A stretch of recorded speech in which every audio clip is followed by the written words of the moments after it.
ఒకటి భూకంపం. భూకంపాలనేటివి మనకు చెప్పి రావు, ఎప్పుడైనా రావచ్చు.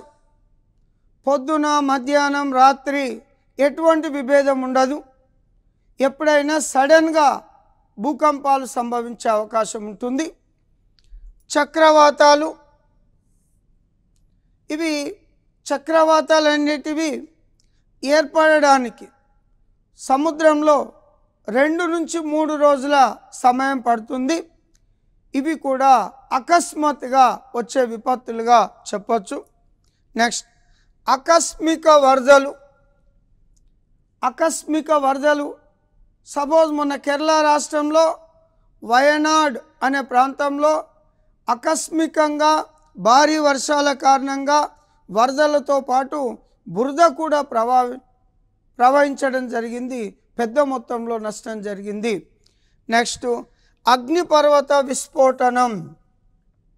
అగ్నిపర్వత విస్ఫోటనాలు కూడా వేగంగా సంభవించే విపత్తులకు ఉదాహరణగా చెప్పొచ్చు.